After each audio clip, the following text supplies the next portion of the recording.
Hello, this is John Lord from Ratoath Garden Centre and Gardens, and spring has kicked off. Officially spring starts in Ireland on the 17th of March, and everybody wakes up on the 18th of March, and then by the end of the day their heads have cleared and then they can hear the birds again. But anyway, this is, my father always said, that's when you plant your potatoes after the 17th of March, so that's always been lodged in my head as a starting time. We had a go at this cherry laurel 2 days ago. I used, was it Patrick's Day? No, the day before Patrick's Day. I had a long handle chainsaw and I went mad. But over the years it had come further and further and further and further out, and sometimes it's just best to get it right in. And lots of leeway then to have nice fresh growth. And sometimes a branch would touch the ground and it would reroot. So it was a lot of extra work. But sometimes you have to give it the whole hog.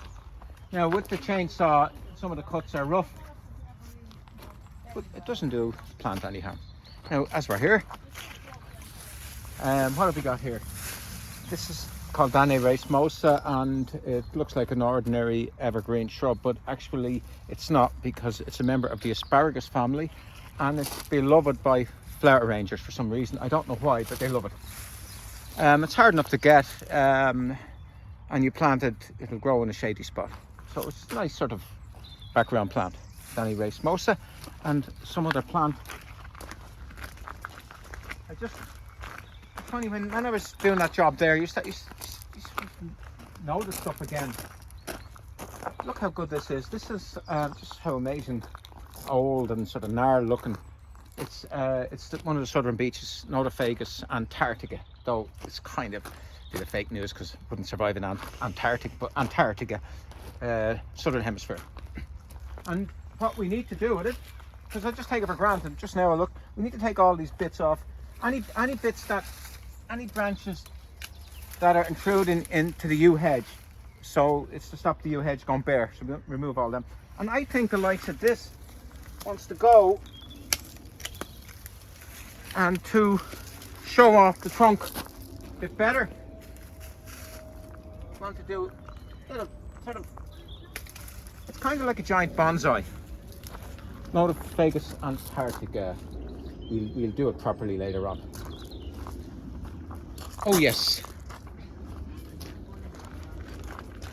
I didn't two other plants. Look at this. I just only noticed this yesterday. It's just, I think it's Shirotae, the Japanese cherry, absolutely amazing. Really, really at its peak at the moment.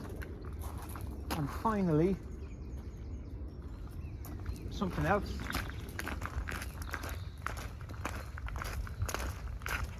These were moved here fairly late last year. They were lifted from over there, they weren't doing very well, and split, cut back roughly, stuck in the ground, and this is how it's repaid all that bad treatment. Look at loads of new flowers. It's a Geum, it's Conigum, Queen of Denmark or some name like that. Forgot the name, but it's really good. And this is our cherry, one of the little dwarf bushy Japanese cherries, or Japanese plum, a form of, I think, Prunus incisa. Okay. Once again, we have our Helleborus. Now, if I had time in the winter, what some people do is they, before the flower buds come up, they remove all the foliage, and then you just get the flowers without the foliage. It's called naked flowers.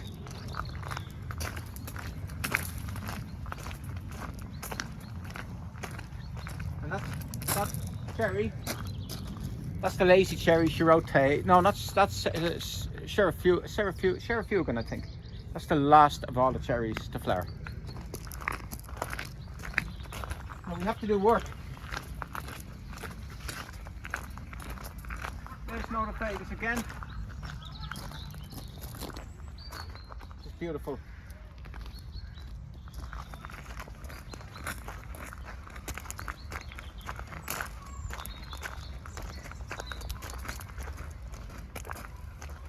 In the last video I broke a pickaxe here, and we were going to put a big bed was going to go like this, and then because of damage to the pickaxe, we made the bed much smaller. Here's the original. This the original line of the bed was here, and there's the new line. And this is why I broke the pick, because look. So what has to be done is remove these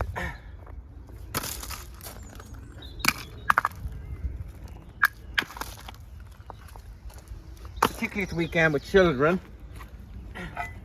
Children and big stones and pond is not a good idea. We're south facing.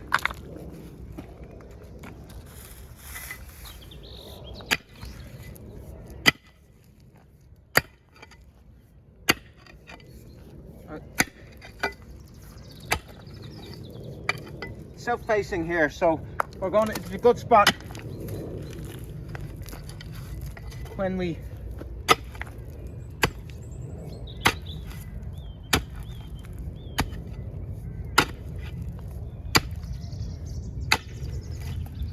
that's probably from the pine tree. So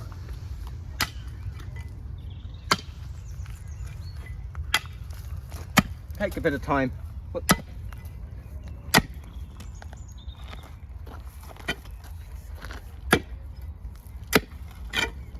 wow.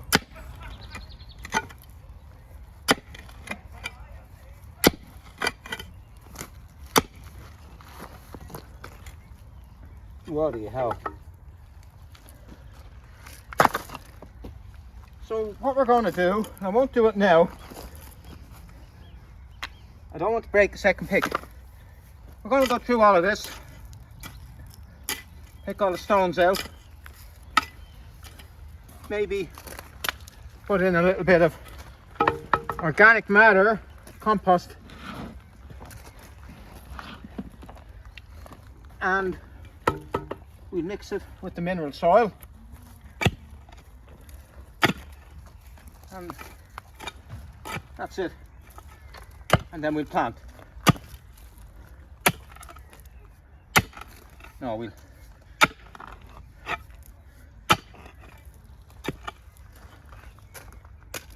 that's just a little bit done. So you can understand why I made the bed smaller. We look at some of the plants we're going to plant.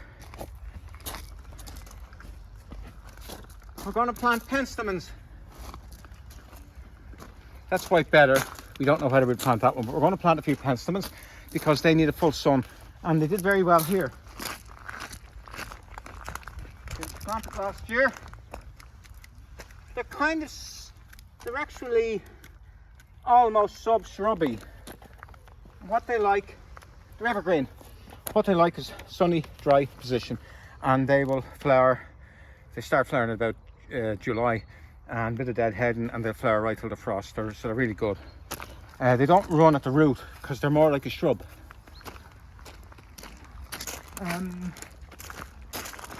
Related to Penstemon, Phygelius. As a general principle, Phygelius, don't touch them with a barge pole, because you get them in your garden, you won't get them out. So that's not going here. I'm just telling people to be careful of it. Probably you could put it somewhere where you don't mind it running a bit, and maybe, I don't know, in the middle of the traffic roundabout or something. But I'll just look over here.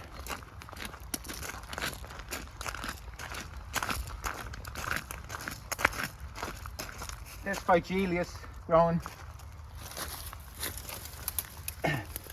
That's the ready pinky Phygelius. That's grown inside the hydrangea Annabelle, and in the last 5 years I've been removing it, and it's John 0 and Phygelius 1, so be careful where you put it. We tend not to sell it for that reason. That's just, I don't know, someone probably looked for some, but it is almost in the right spot.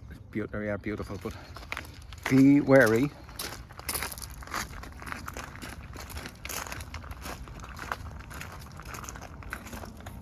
Now information purposes, it's a pampas grass, and that's for sale, and they look really, really tatty on the bench. So about 4 days ago, we got the whole lot and we cut them back to here. 4 days ago. You can see the growth in 4 days. So that one could be put right back now, but we're not doing it because it's still giving a bit of character. We'll wait for another 2 or 3 weeks before we put it to the ground, and we mightn't even put it to the ground. We don't have to do it every year. In the olden days, they used to burn them. I actually read an article, very old article, about how to burn pampas grass. So now you get in trouble for burning them, but that was what was done, because that was what was done in the pampas. Natural prairie fires in the pampas, and the crown was strong enough to withstand the heat of the fire, and then all the charcoal and stuff would all get washed into the ground, provide nutrients, and the new pampas would come. But anyway, we're not doing that. The plant I want to plant here is, I don't have them anywhere in the garden centre, or in the gardens, because Echinaceas, because they're very popular in America, the east coast of America, because they like good strong summers. They don't mind, they take very hard winters. Now, we don't have hard winters, but we don't have strong summers. So generally in Ireland, city plants, and not in the city where it's warmer, very sunny conditions. They really need sunny conditions, but they're not overgrown with other plants. They want to be full sun, and then they are brilliant. They're closely related to Rudbeckias, but they definitely are aesthetically the more superior. Rudbeckias do really well over here, but these are that bit harder, but it's worth the trouble. So I'm going to probably plant. And as I say, I was going to do it, but I thought I'd taken all the rocks out, so I'd probably plant a kind of 1, 2, 3, 4, something like that here. But we can't do it because, anyway, that's going to be, I highly recommend. And then when I was looking through the stuff, I saw this new Helenium. We got a job lot of Heleniums in, and this one is called Can Can. And it's not beautiful splotch of yellow and sort of orangey red. So they're going to go here. 3 of them. And look, they can fight away colour wise. And finally, I just happened to see this. This is a really good plant, the Scabiosa. It's butterfly blue, and there's a blue one, and there's a pink one, and there's a white one. They can sometimes be prone to mildew. But the thing about them is that's in flower now, mid-March. That could be in flower in October. Very, very long flowering. And so it needs full sun. So that could go in here as well. Now that's that. Now we better do a bit of work to pay for a keep.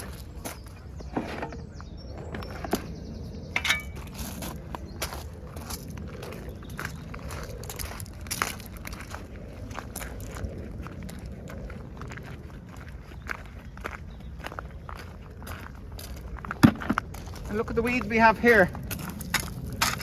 Willowherb from America, and we have Origanum laevigatum, and we have Leycesteria formosa, the pheasant berry from the Himalayas, and that's the golden form, which also comes true. There's the green form. It can be a bit of a nuisance, but here we are.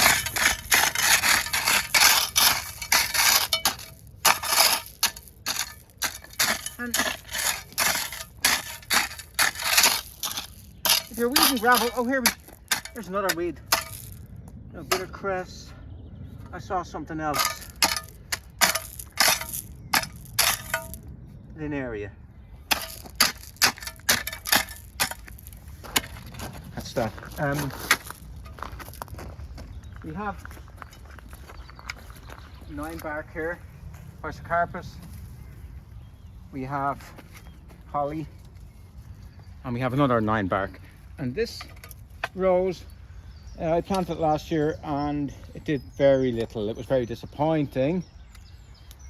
It's kind of wrong here, so it's coming up. Let's have a look what it did in the year.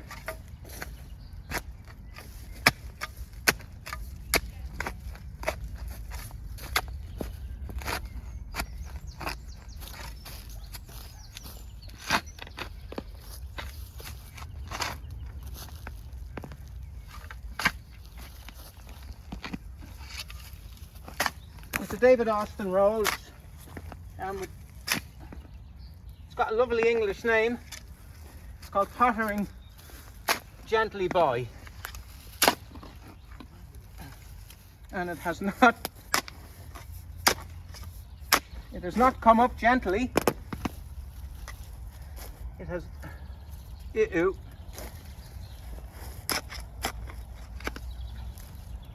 was a bit of a disaster. I thought I would have got a better root, but I don't want to cut it back. So we're going to plant it. We removed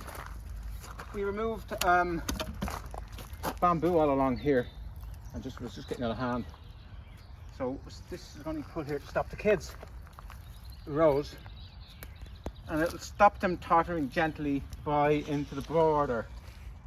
Out here.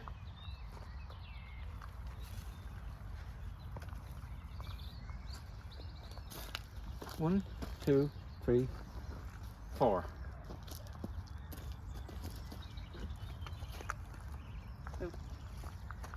Look, we have a stilbes here.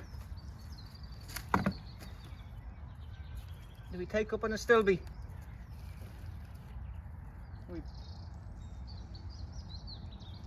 We put it this close? Yeah.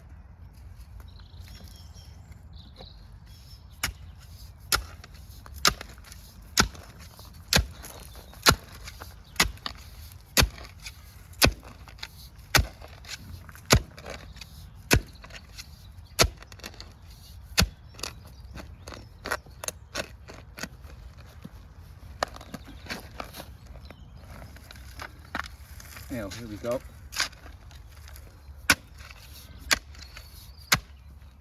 Very stony.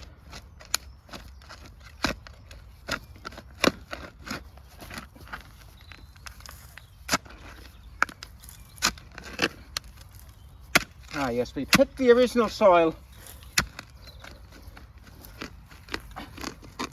Ah, look, this is interesting. Here's the soil on top, and there's the original soil. Look at the difference in colour. That's the soil that was gifted to us by the glaciers as they retreated and ground up the rock. They made this. But once we have got to there, the original soil, it means that the rose will be able to get there.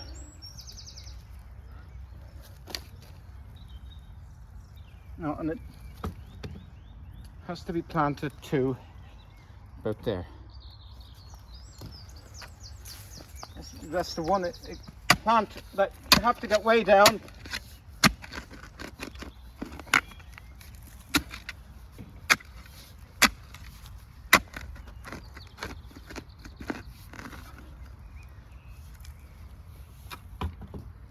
And I'll explain why.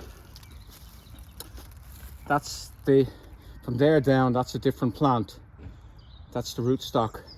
And you want to bury where above the graft line so that it might send out roots from that point and not need the rootstock and form its own roots. It's better for long term. Let's see. Perfect.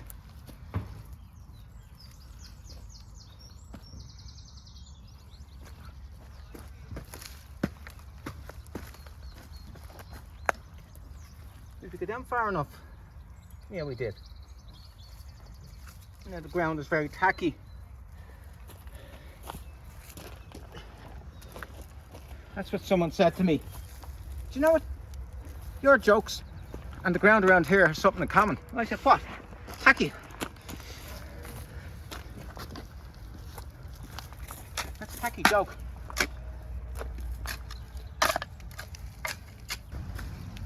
The only problem about being a gardener is, there's one problem about being a gardener. Just say you get all stressed out and you go to the doctor and the doctor says, oh, you need to take time off. I'm putting you on gardening leave. See, what good is he? Have to put you on computer leave, to office leave, or put you on office leave? Oh, but us gardeners, how could you get stressed out with this? Now, put that off, David, because I want to fill this with water and show how to water thinging properly. We just water this in, but I want to put a little stake on it because I'm not going to firm it really strongly, so I don't want it rocking too much because I don't want to cut it back too much either. So we put a little stake in it and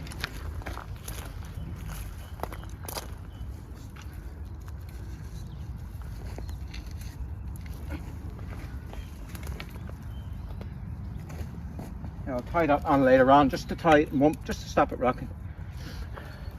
And here's how you water. It's called watering in, and I'll explain it like this.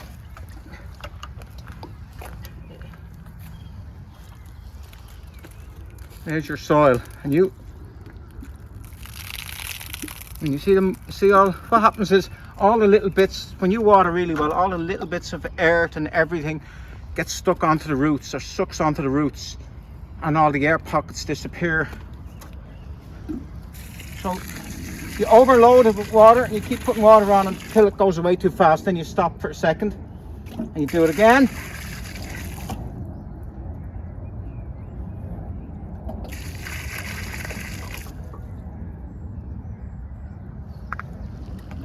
And you would never firm that because you will turn it into mush. So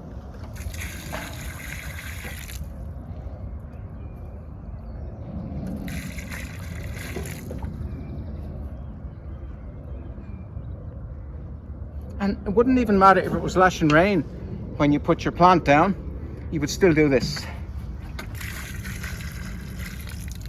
Yeah, there's plenty. That's it. So that's 2 records today. I planted my first rose of the year and it hasn't rained since 9 o'clock this morning, so there's 2 records today.